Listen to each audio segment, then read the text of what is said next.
I have in the studio with me, those of you who are on Facebook Live see that we have a special guest with us in the studio today. And for the listening audience, our special guest today to close out 2025 is the legendary Clancy Dubose. Thank you, sir, for joining us Well, today. thank you for having me, Andronika. I've admired your work for a long time. Right back at you. So let's talk a little bit about the everybody as Clancy just saw. The listening audience is very familiar with him, but for folks who are not, because Kimba and Graylin both wanted to talk to Clancy because today is an important day, actually, in the legendary career of Clancy Dubose. So, journalist, commentator, newspaper man, old school newspaper man. And reporter. Most importantly, that's the big one, right? I think that's the one you care the most about, journalist. Yes, journalism. It's got a lot of sides to it, and I've been very blessed to be pretty much all sides of it. Started off as a summer intern at the Times-Picayune in 1973. After my freshman year at then LSUNO, now UNO, and soon to be LSUNO again, my college alma mater, but I was after my freshman year, 18 years old, green as grass. Mm-hmm. And I had the benefit of going to Holy Cross High School, which had a wonderful student newspaper, presided over, guided by a legendary teacher, Ken Heckler, who taught 2 Pulitzer Prize winners, future Pulitzer Prize winners. I'm not one of them. But Renee Sanchez, the editor of the Times-Picayune, has won at least 1, maybe 2 Pulitzer Prizes. Mm-hmm. And Alex Martin with Newsday. I think he's now with Wall Street Journal, but he won a Pulitzer. So that's pretty good for a high school teacher to say he taught 2. Ken is no longer with us. He died tragically, a rare form of brain cancer. A long time ago, but he left a very large footprint, and a big imprint, a big impact rather on my life, because he got me focused on journalism. I always knew I wanted to write, but I had no guideposts, no guardrails, and no direction. And they announced one day, anybody want to work on the student paper, show up in room 11 or whatever. And I went there, and there was Mr. Heckler, and he took me and many others under his wing, and he produced a lot of journalists. Just even in my one class, we took journalism as an elective in our sophomore year, and I think about 6 or 8 guys in that class all went into some form of journalism or communications, and they all did well. One of them, Bobby Gremillon, became the publisher of the Pulitzer Prize winning paper. He'd created the image of Ronnie Lamarck, did all of Ronnie Lamarck's work, and he did others too, but he was really known for Ronnie Lamarck. And Keith Frederick worked with me at the Times-Picayune. Frank Donzi worked with me at the Times-Picayune. We were all in the same journalism class. Wow. And that's just the ones I can think of at the top of my head, Keith went on to, he was a writer at the Picayune, went on to went into television as a cameraman, then a producer, and had just a wonderful career in Baton Rouge. It's just wonderful. And Frank Donzi went to LSU and joined me at the Times-Picayune and succeeded me as a City Hall reporter and became a legend himself. Died too young of a heart attack very suddenly. It was a dear friend of mine, very dear friend, and he's missed. So, I got that start. Then I went to UNO, and after my freshman year, I got a job. I lucked into it. I'm living proof that it's better to be lucky than good, because I was like Forrest Gump, just kind of dumb going through life, and I meet people who guide me along the way and steered me and held me up, because I didn't do anything on my own. I did it through the grace of God and the help of a lot of teachers and colleagues and even critics and competitors. Mm-hmm. They've all helped me. And I got recruited by Charlie Zewey to go work at Channel 6 after I worked at the Times-Picayune for about 8.5 or 9 years. And he convinced me I could do it. I went there. By then, I was a City Hall reporter and political reporter at the Picayune.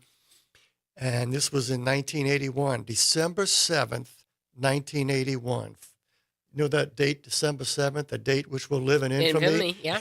Well, it's 40 years to the day after Pearl Harbor. I started at Channel 6, WDSU, as their political reporter, trying to not so much fill the shoes, but follow in the footsteps of the legendary Iris Kelso, who I watched as a young student, high school and college. And I got the thrill and the honor of actually working with Iris before she fully retired. She went back to the Times-Picayune, and we worked together for 2 or 3, 4 years, and we've stayed friends thereafter.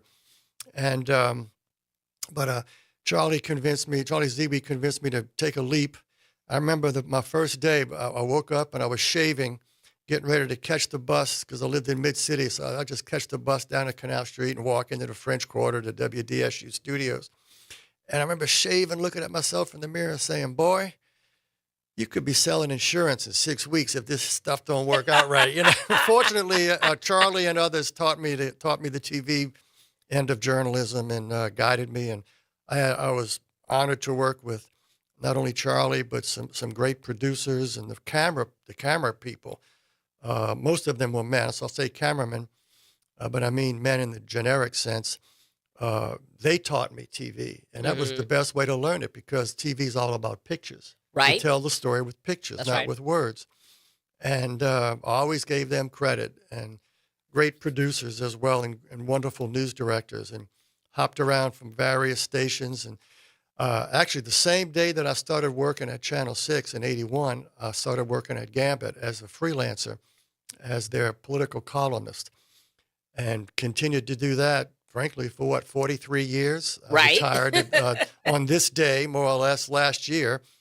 But I left the Picayune, worked at Channel 6 in Gambit, and then I met and married my wife, Margot, who also worked at Gambit. And a year after we got married, she became publisher, and 4 years after that, we bought Gambit with the help of Nancy Marsiglia, a dear friend who's gone now, but a wonderful lady. And she was our chief investor and really helped us to not only buy the paper, but she even helped us to buy her out 5 years later. Wow. Very generous lady. Yeah. So then I went full-time at Gambit starting in 1991 and stayed full-time at Gambit, whether worked from home. I was the editor 3 different times. When we bought Gambit, I became the editor. And a few years later, Margot fired me. And then I came back a few years later, and when we decided to do a Baton Rouge Advocate, I fired myself. And then, it was a mutual consent. And then when I had the chance to, after Katrina, I came back again. And when I had the chance I hired Michael Tisserand. That's when it was mutual consent that I should move on and do something else. And Michael was a wonderful editor at Gambit. And then Katrina happened and we lost Michael. So I came back as editor a third time. And then I fired myself because I knew I didn't understand social media. And Kevin Allman did. He became editor of Gambit for a long time and was a wonderful editor, a great guy to work with. And all of my colleagues at Gambit were amazing. Yeah. We are so proud of all of our Gambit alumni. Literally every person who wrote for Gambit and left went on to do great things. Quinn Hillier, just so many of them. I don't want to start naming because I say Quinn because he's working right now. But then when I left Channel 6 and went full-time at Gambit, Channel 8 called me and said, why don't you come do a little side hustle with us? And I did that till after Katrina. And then I got a call one day from Angela Hill, who was a lovely lady and a dear friend. Yeah. And she said, would you consider coming to work for Channel 4? I said, Angela, I've been waiting for this call for 30 years. I'm just glad it was you. I mean, you don't tell Angela Hill no. It's like telling your mama or Lindy Boggs no, That's right. That's right. So I said, of course I'll come. So I went over there and it worked out. And that was in 2007. And I was still working at Gambit. I had gone to law school in the meantime and practiced law full-time for about 2.5 years. And I decided that much as I loved the topic of the law, and it made me a better writer, law school did, and I clerked for the Chief Justice, Pascal Caligera, a dear friend. I loved my time there. I loved the law as a subject. Right. But practicing it is much harder than people think, especially if you try to do it honestly.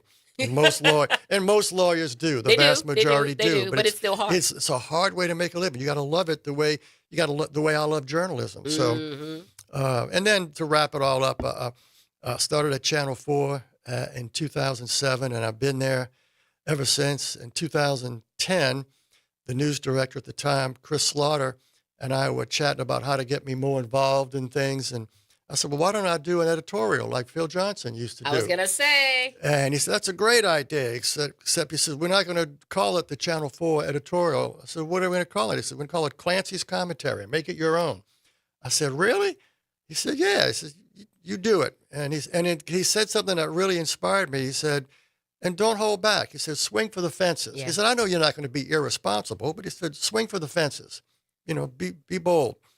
So I hope I have been. Yeah. And today at 6 o'clock, at the end of the 6 o'clock newscast, I'm going to give my last commentary. I'm retiring. I retired a year ago from Gambit, the Times-Picayune, and the Advocate.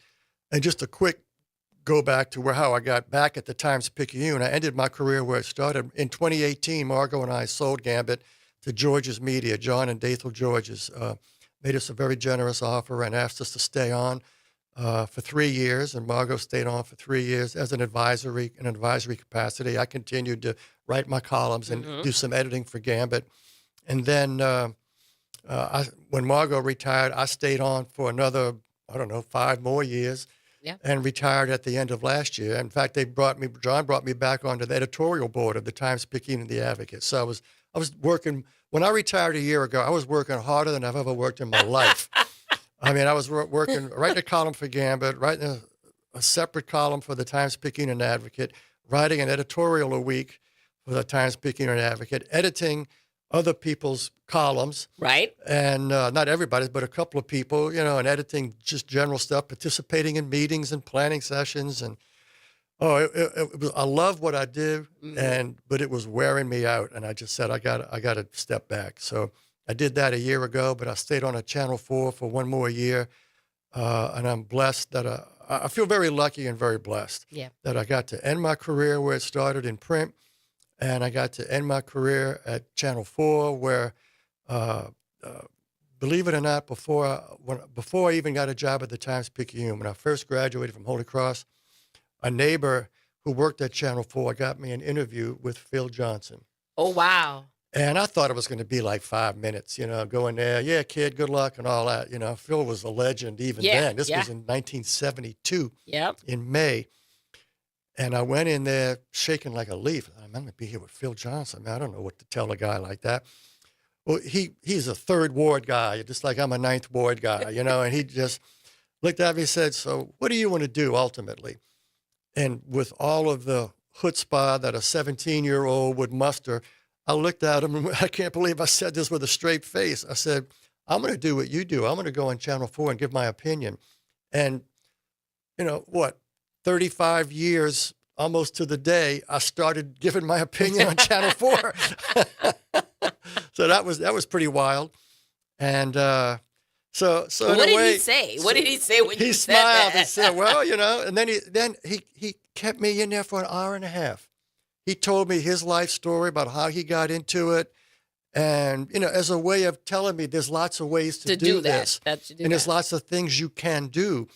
And he gave me the best advice I ever got in terms of college and journalism. I apologize to all my friends who teach journalism. And in a minute, I'll tell you, I'm going to teach journalism in a little while. But so you're not really retiring. Well, I'm retiring from journalism. But he said, either you can write or you can't. And if you can write, journalism will help you to write better as a journalist. But if you can't write, all the journalism courses in the world will not make you a writer. You can either write or you can't. If you can write, then minor in journalism, he said, and then major in something to write about. Which is very good advice. Yes. And for example, the city editor at the time, a year later, Vince Randazzo, he majored in geology at Tulane. He became a newspaper man and ultimately city editor of the Picayune. So, there's people, because they had business writers and people who covered the oil industry and people who covered crime and people who covered politics. And so I majored in history and minored in political science. Wow. And so it was wonderful. And anyway, so now today I'm going to retire fully from journalism when I give my last commentary on Channel 4. It'll come at the very end of the newscast. They Okay. let me do it live. It's going to be a little longer than usual, but I'll give you a preview. I have an attitude of gratitude. I'm just going to say thank you. I'm privileged to see the things I've seen, to cover the stories I've covered, to meet the people I've met. It has been a real honor, and it's been a privilege to be able to practice journalism in a country that has the First Amendment. You know, it's a very special thing. Yes.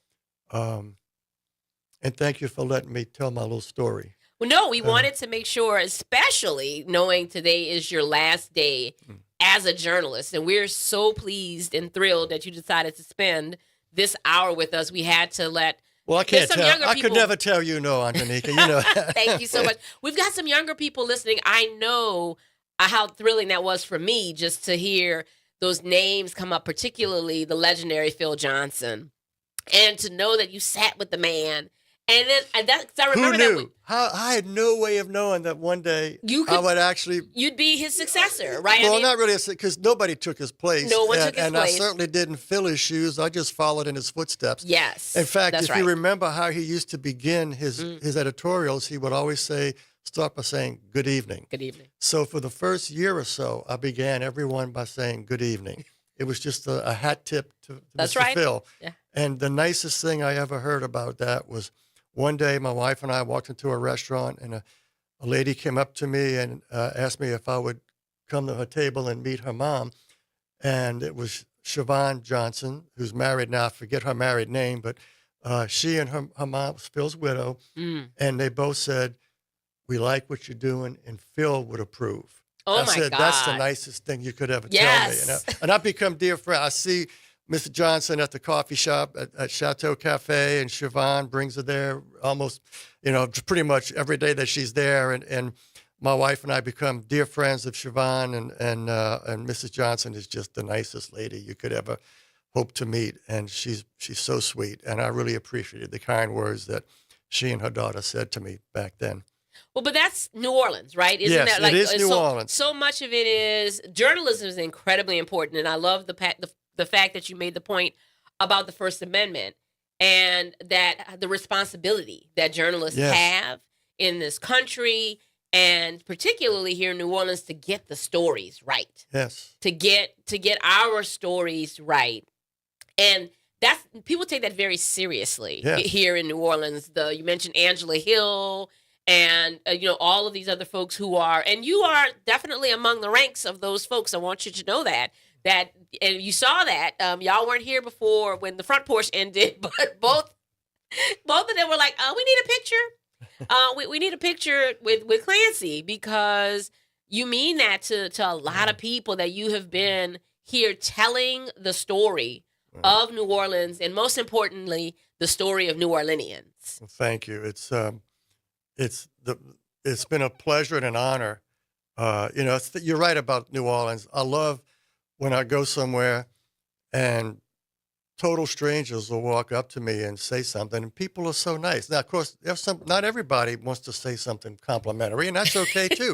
I'm very grateful to my critics. They got an because opinion. They're watching and they care, and they make me think, because it's important. We all have to say to ourselves frequently, what if I'm wrong? What if I miss something? Yep. And that's why they're there. Yep, that's right. So, and I'm grateful to them. Now, the ones who just call me names and whatever, and I pray for them, but I'm grateful to the ones who you mentioned, the social media, yeah, and how it's changed journalism in a great deal, and you recognize, you're like, yeah, I'm not necessarily built for this, and I'm not. It's this old dog does not want to learn any of those new tricks, and I know, and so I don't want to. I'm enough of a dinosaur as it is. I don't want to. I don't want them to have to carry me out. Right. So I'm going out on my own terms. Right. I wanted to stay through the mayor's race, and I think our city's on a good trajectory. The state we're still going to see. Yeah. So, As a state, as a country. Yes. And so, but you mentioned though that you're going to be doing journalism. You're going to be teaching journalism soon. I'm going to teach a course this coming summer at the summer session at UNO, which is in Innsbruck, Austria. I'm going to teach 2 courses, one in political science and one in journalism. And James Carville is going to join me in that effort. Yeah, it was James's idea to teach a course at UNO, and Nick Mueller said, why don't you do it in Innsbruck? And we said, sure. I don't know if James is going to be able to stay for the whole 5 or 6 week period, but I will. Right. And he's going to be contributing a lot and helping me get, visiting speakers and lecturers and things like that.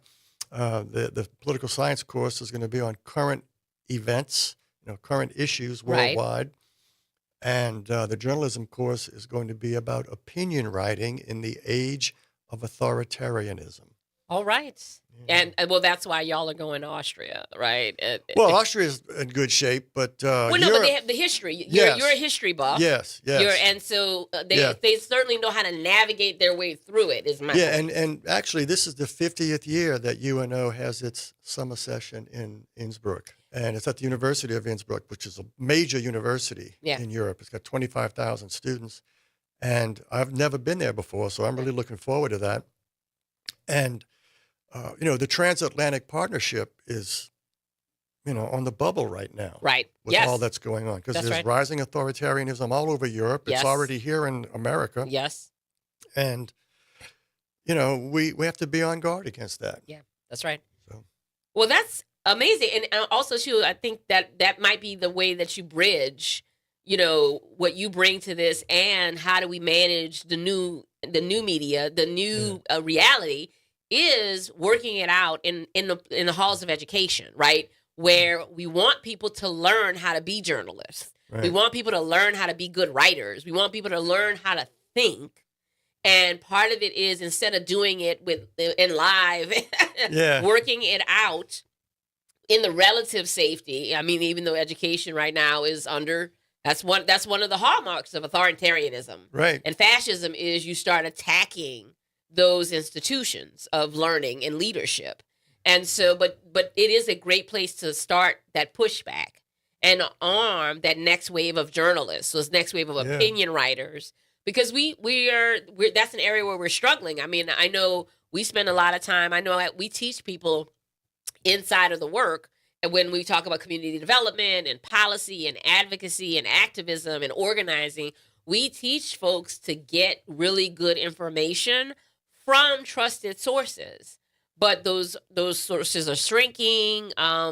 Everything from you may not have a daily paper in your community. You may not have a good daily paper in your community. Yep. Your television stations are having to compete with other screens, and sometimes they're losing. So the way that they do that is not necessarily talking about the bigger issues from a longer lens. It's okay, what's going to get eyeballs looking, and that's not necessarily the best use of those resources. That's right. But you're balancing ever shrinking ad revenues, more pressure. You're talking like a station manager. Oh yeah. No, it's true. It's like that in TV, radio, and print. Yeah, that's right. Everywhere. And that's why one of the reasons why we wanted to have you on today was to talk about the top 5 stories as we see them in this last year of around housing, and talk through with you about them and kind of count them down for everybody. And so like number 5 we have on our list here that we put together is the Say No to Them All campaign. We talked about the state and what's going on, and the fact that, we had 4 constitutional amendments kind of come out of nowhere. Like you and I and other people we saw that session manifest and those amendments come out of there. But the average person had no idea a lot of this was happening. That's often the case. The question I get asked probably most at election time is not who should I vote for governor or for mayor, because people pay attention to that. But what gets lost in the fog of political war with all the ads and attacks and everything else is often the stuff that is really important in the longer term. Because when you think about it, a mayor or a governor serves for 4 years at a time. But if you amend the Constitution, that could be around for 50 years. Yes. And change the whole landscape. But what people most ask me about is the propositions, whether it's Mhm. a bond issue or often like a charter change at the city level or a constitutional amendment at the state level. Those are the questions I get most often during That's right. the campaign season. And the closer I get to election, my email inbox blows up with friends saying, "What does this mean? Right. And we're lucky that there are some trusted sources on that. Um, I don't always agree with them on everything, Yeah, but that's I right. think, but they do their homework. And on the local level, the Bureau of Governmental Research Hmm. does an excellent job of parsing out charter changes Right. and bond issues, Yep. tax propositions. Yes. And at the state level, PAR, the Public Affairs Research Council, and CABLE, the Council for a Better Louisiana, both do great jobs of analyzing and splicing and dicing and really analyzing in depth constitutional amendments. They tell you what is the way it is now and what the changes are and what it could mean and what the pros and cons Right. are.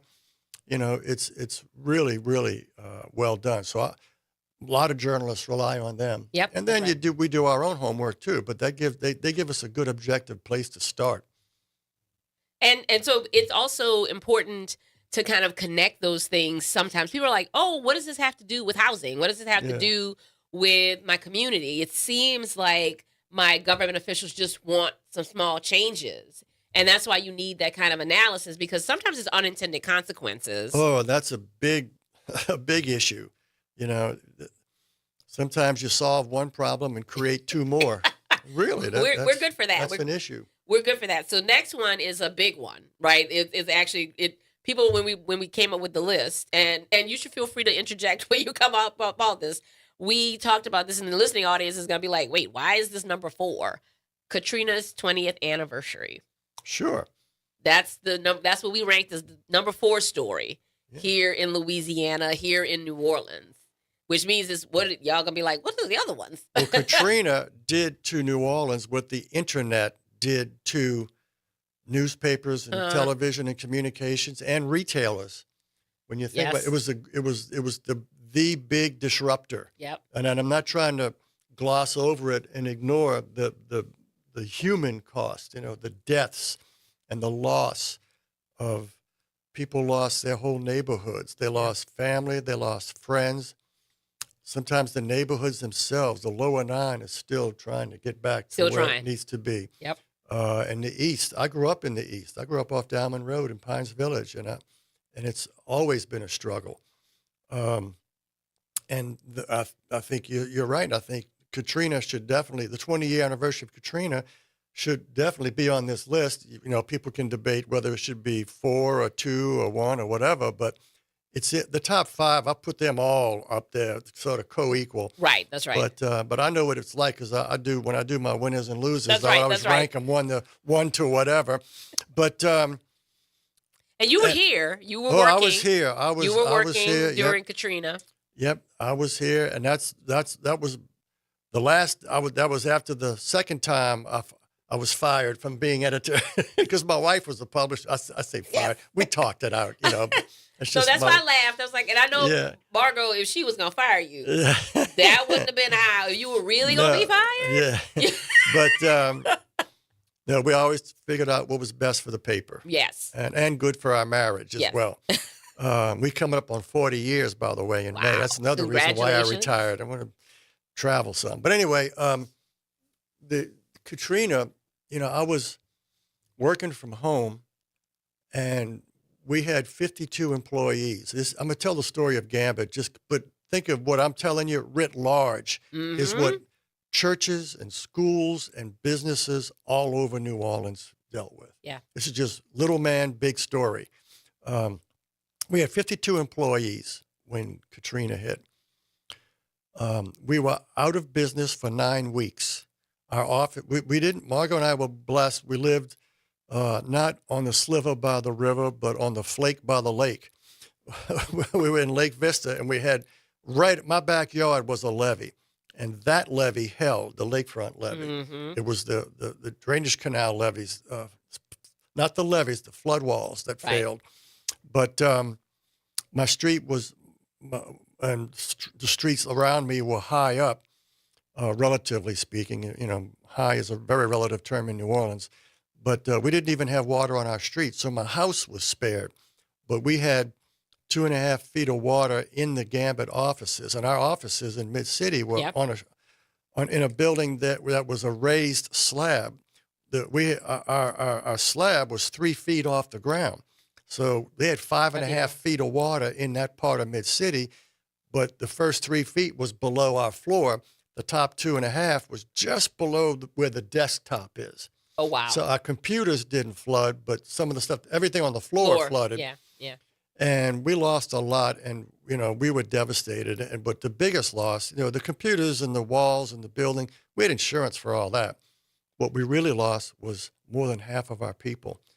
When we evacuated up to Avoyelles Parish around Falsh River, and I started making daily trips back into town about a week or two after the storm.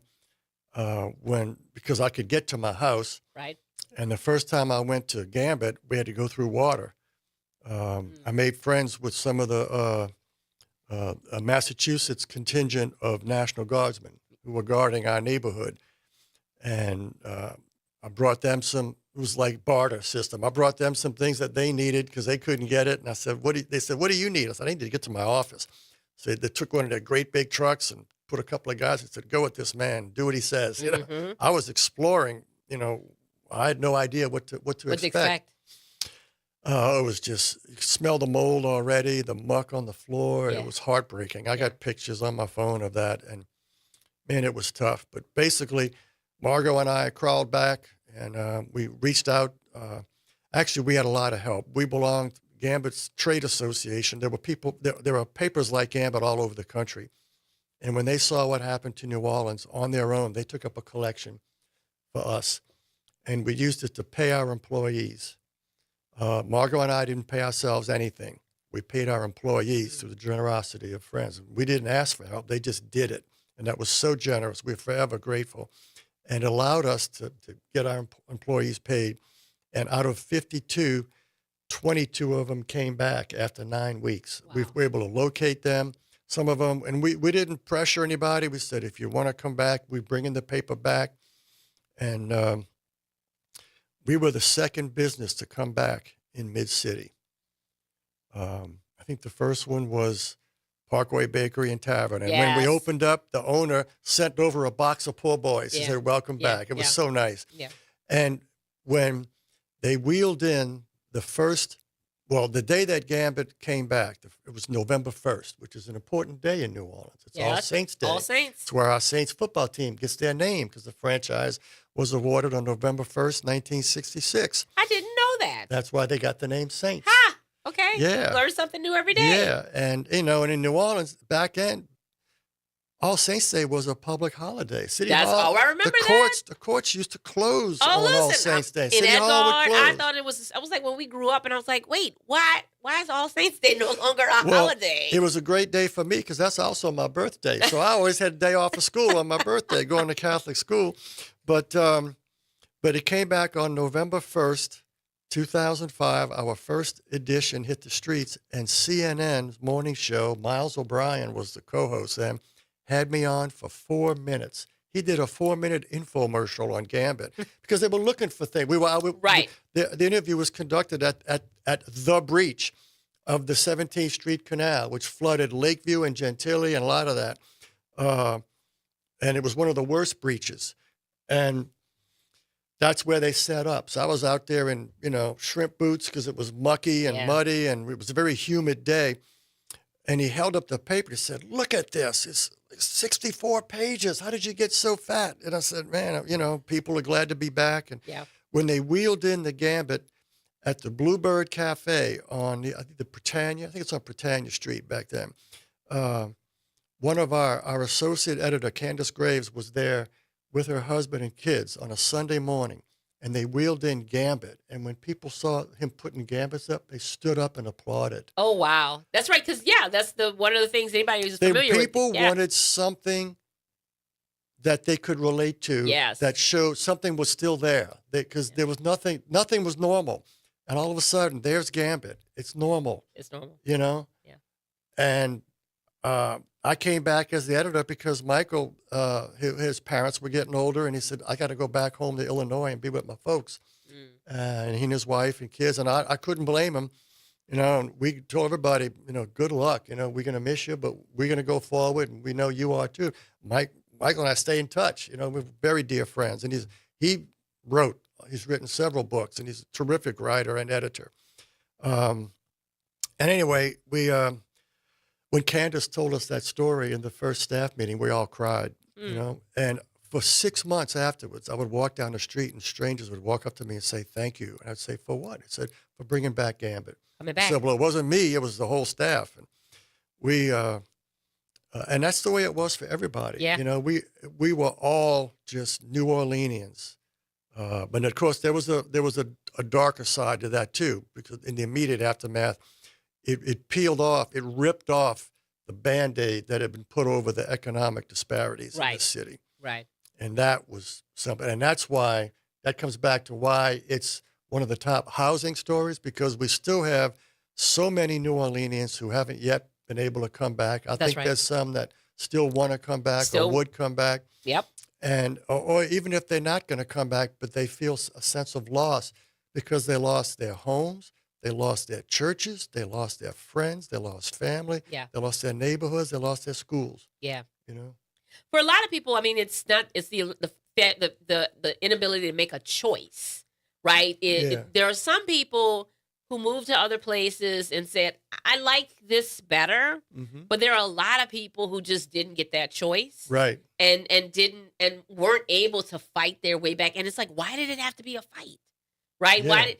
And the story that you just told is it was a fight for y'all, and y'all got help. We had insurance. You know, we had plenty of insurance. But you still needed help. Still fight, yeah. You still needed help and you lost over 30 of your employees. And again, some of them made choices. Some of them were traumatized, because that's the other thing it was too. very traumatic. That's why, you know, we Margot and I didn't even have to talk about it. We just understood. You know, we were all traumatized. Yep. I mean, sometimes I think I still have a little PTSD from all of that. There were a lot times of people when I suffer greatly from ADHD. It is a real struggle for me sometimes to focus. But what's interesting, my interest is quirky, and it's kind of crazy even, but I lose my stuff over stupid little insignificant things when they go wrong. I mean, I'll just, you know, but. Wait, that's ADHD? Yeah, but it is because I get distracted easily. I focus on goofy stuff. I go down every rabbit hole. But when there is a crisis like Katrina, or a death in the family, or something that's, you know, existential, I'm the Rock of Gibraltar. Right. Everybody else is panicking, and I'm like, no. I remember telling the staff after Katrina, the first meeting, I said, look, it's just water. It rose up. It's going to go down. We're going to dry it out, and then we're going to come back and rebuild. Right. It's okay. I did that because I lived through Betsy in Pines Village. We had 30 inches of water in our home. You know, we cut the sheetrock, dried it out, aired it out. My mom I don't know, I should have bought stock in Lysol back, because she coated everything with Lysol. I mean, concentrated stuff, too. Right. Not just the spray. And, but and then, you know, and everybody else in Pinesville, we came back. Yeah. You know, what else could you do? And that was before flood insurance. And in fact, Betsy's flooded is the reason, that's what gave rise to flood insurance. That kind of the National Because Flood of Insurance Hale Program. Boggs and Russell Long. That's right. And the need to actually be able to cover those things. Yes. And recognizing that it's not something, we're going to jump ahead on this one though, but I lived through that, so I said, we can get through this. When you're a student of history, I mean, again, and again, I think that's a good place to that advice that Phil gave you is study something that you love and minor in journalism, because that way you can frame it up, because that's a journalist's responsibility, right? Like to be able to look back and say, even if from a comparison standpoint, but also to provide that analytical assessment, right? That dispassionate. That's everything. Yeah, yes. like yes, this is terrible, let's contextualize it, right? Yep. And also help people figure out a path forward. Hmm. I think that's why people were so excited. And also the housing connection. I remember when I first moved to New Orleans. It depends on who you got introduced to when you moved to New Orleans, how you figured out where you were going to live. Hmm. And you know, Gambit, as you know, was one of the places where you looked for apartments. Yep. Right? Like it wasn't the Times Picayune had listings, but it was like, oh, don't use the Times Picayune. Get Gambit. Go. I remember being told that go after I graduated from college and I was like looking for a place to live. And they're like, go to this coffee shop and get the Gambit. And that's because we I used would to tell get the people go to Dorianax because they get it early Sunday morning. Yeah, yes. And go find it there and then go start looking. So 3 story, we talked about the federal issues when it comes to housing. What's happened in recent weeks, the HUD deciding to end certain programs around ending homelessness, programs that were built after Katrina, or at least increase, like the Permanent Supportive Housing Program, which helped rebuild a lot of the apartments. Programs that work. Right. This is, it makes me think of what someone wrote. I think it started off as an article or a column, and it became a book. The cruelty is the point. Yes. Because it's cruel. Yeah. That's all I can say. And I shouldn't judge, but I'm not judging the person. I'm judging the action. Right. It's a cruel decision. We have to look at it that way because we have to talk about undoing, because the impact, the fact that we have empty apartments that aren't going to get money, that aren't going to get funding, that aren't going to have people be able to live in them, while there are folks sleeping on the streets tonight who will be sleeping on the street tomorrow night, and that there's an empty home that was built for that purpose, because so much of the permanent supportive housing vouchers were connected to post-Katrina rebuilding, right? Anywhere up to 5% of some of these new apartment buildings have these vouchers in them, that connected to express units. And ending the funding doesn't change that obligation, right? That's one of the real crazy parts about this. Yeah. The cruelty to the individuals, to the people who are not going to get help, but also to the developers who now have to they have written in their documents, you have to hold this unit for X person. Yeah. But now you're not going to get paid for it. Yeah. And you really don't have the ability to just change that Absorb up and it, fill it with someone else, because you're violating the agreements. And so you're like, what are we supposed to do especially when there are people in need? Yeah. It's just remarkable. All right. So number 2, because we're going to get to number 1, and number 1 we're going to talk a lot about. Number 2, the New Orleans Housing Trust Fund being implemented this year. That's the number 2 story here. Getting the trust fund after last year's 75% of voters saying yes to dedicating money. Have you ever seen anything like that in your time as a newspaper man, as a the only journalist? thing that came close to that was the amendment for term limits. Putting it in context. That's why I asked the question. I figured you'd have an answer. That just popped into my head. I was trying to think, what was that popping? Oh, yeah, term limits is a charter change. Yeah. We'll get a lot of big numbers on no to things, right? Yeah. You will see that, but saying yes to something and saying yes to something so affirmative. Yeah. So term limits make sense. Although I like the saying from Josiah Bartlett on the West Wing. We have term limits. They're called elections. Yeah, I agree with that too. I think term limits were sort of the bling of the shiny object of the 90s and early aughts, and unintended consequences. Right, because it's a balancing act. Like some people like, oh yeah, you need to go away. Not everybody knows to know like you. Wants to do like you. If somebody's that bad, the voters should throw them out. Yes.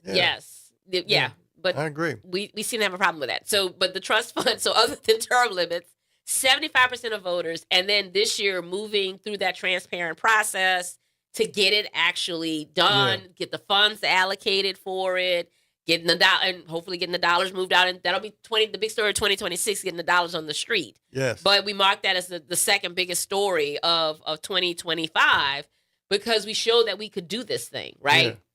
There were a lot of skeptics about the vote, and people not believing that vote that the people could support a transparent process, and that some of our agencies, right? That's there's a lot of skepticism about government these days, Yes. and we need them to do their jobs. And so that leads us to, with a few minutes left, the number one story, the insurance crisis. Oh, man. That's Because you know what? I'm glad you made that number one, because when people talk about the issue of housing, too many people think, oh, I have a house. That's not my problem. That's for poor people, or that's for unhoused people. The insurance crisis proved that housing is an issue that affects everyone. everyone. Okay, the insurance crisis in Louisiana is severe. It's the only one that's as severe as ours is Florida, Mm-hmm. and in some ways Florida is worse, and in other ways Louisiana is worse. Right. It's and they want to say, oh, it's because Louisiana is so litigious. No, I don't think so. I'm a lawyer, I was about to say. and I have litigated as a lawyer, and I've been a litigant as a client. Mm-hmm. And I can tell you that the money that insurance companies waste paying defense attorneys who basically just run the meter, going through motions literally, so that they can make their fees, and then on the eve of trial, they say, oh, we got to settle. When they could have, the insurance companies, if they had just hired some really honest brokers to get in there and assess the case, Right. they could save money. They could save a lot of money. Exactly. Like those big law firms, they're not doing plaintiff cases; they're doing defense work. Right. Okay, so That's always my conversation about it. I'm like, so y'all want us to put our lawyers down? You put your lawyers down first, insurance companies. Yeah. Yeah, exactly. It takes two to tango. Yep. No one ever wants to sue their insurance company, No, especially after paying their insurance faithfully and then not getting.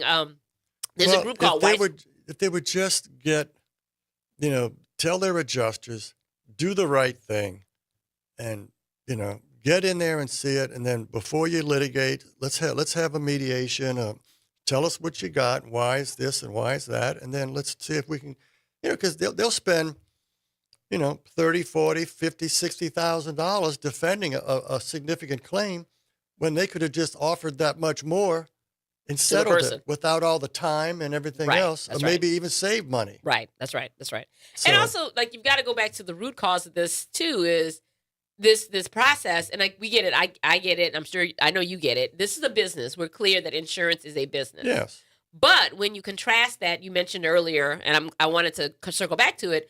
When you talked about the reason why we have the NFIP, the National Flood Insurance Program.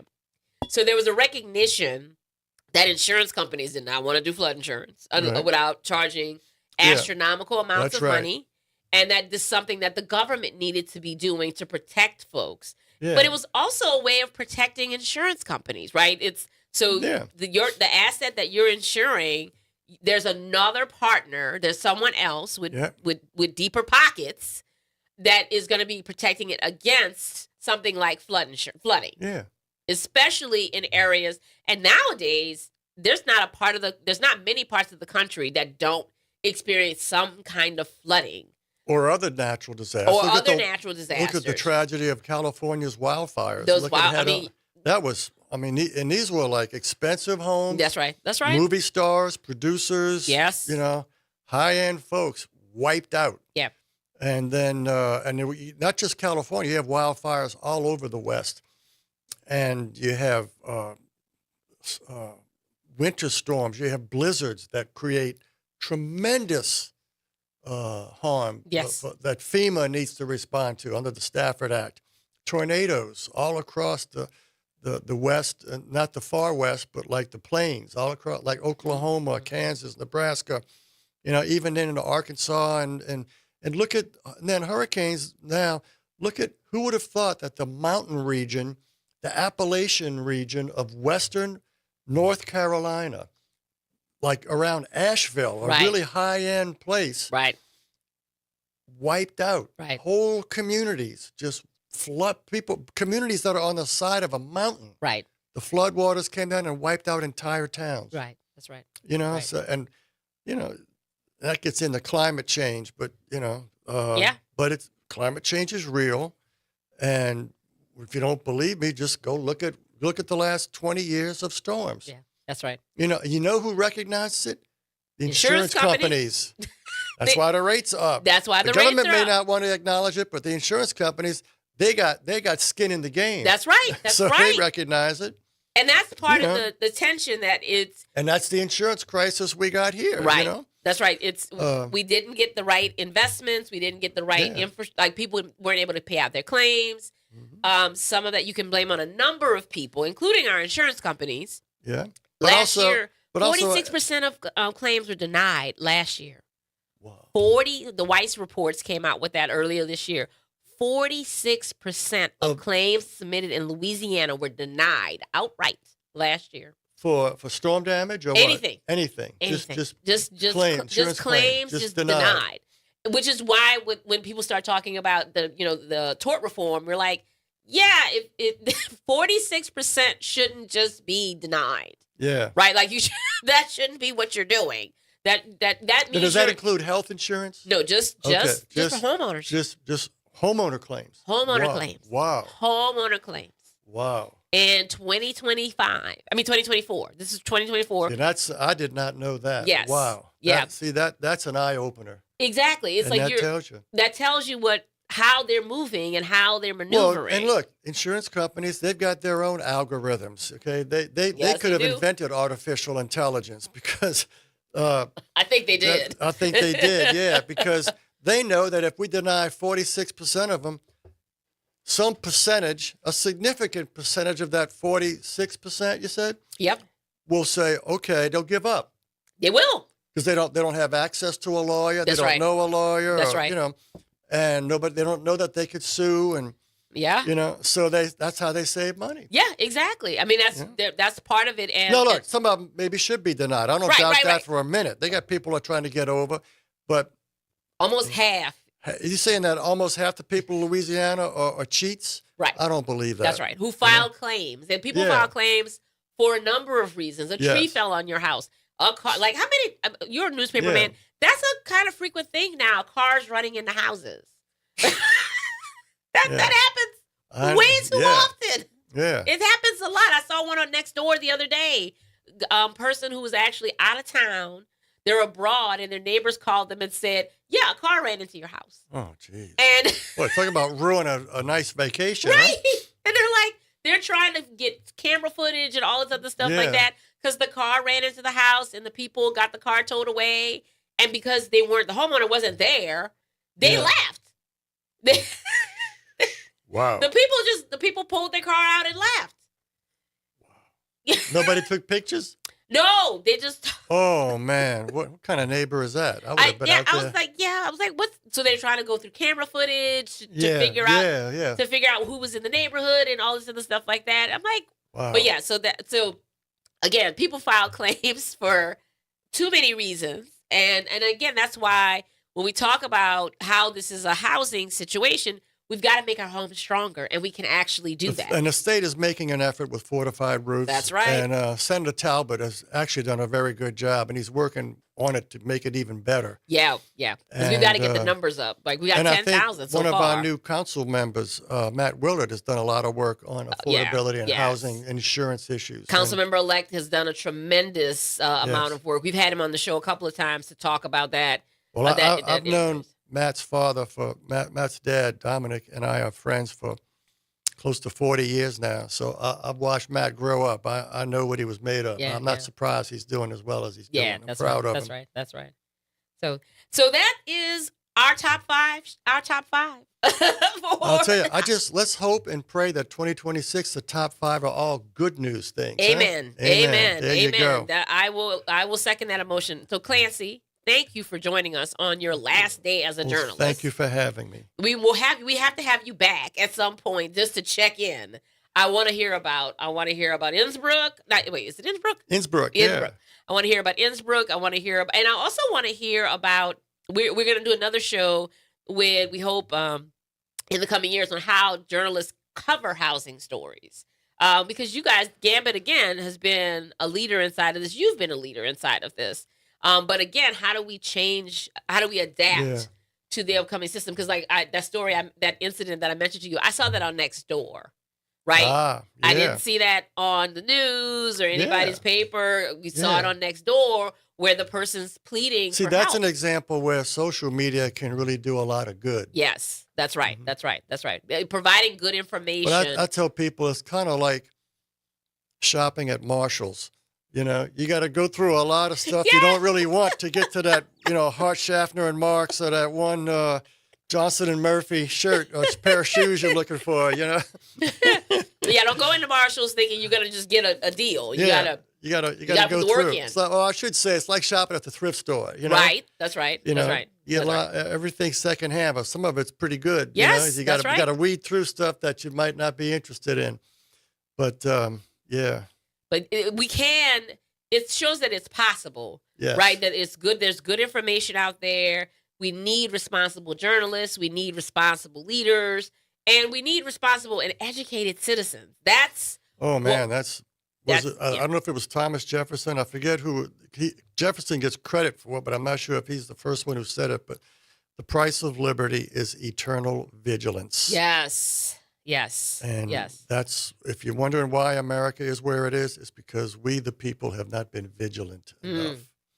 At the end, and somebody else said this, in a democracy, you get the government you deserve. Yeah, yeah. Well, let's hope that changes. Yes. We And I all think we're deserve better We going all forward. we certainly deserve better. We certainly are entitled to better, and we certainly need better. So Yes. with that, Clancy, we're going to go ahead and wrap things up with this. We've been here for an hour. Well, It just sped on by. It did. Well, thank you, and Happy New Year to you and to all your colleagues and to all your listeners out there. Have a safe, happy, and prosperous 2026. God bless you. Thank you so much for that. Clancy Dubose, legendary journalist, joining us on the last show of 2025. We will be back next week live on WBOK 1230 a.m. I'm your host, Andrenica Morris, on Put Housing First. Y'all take care of each other out there, and Happy New Year.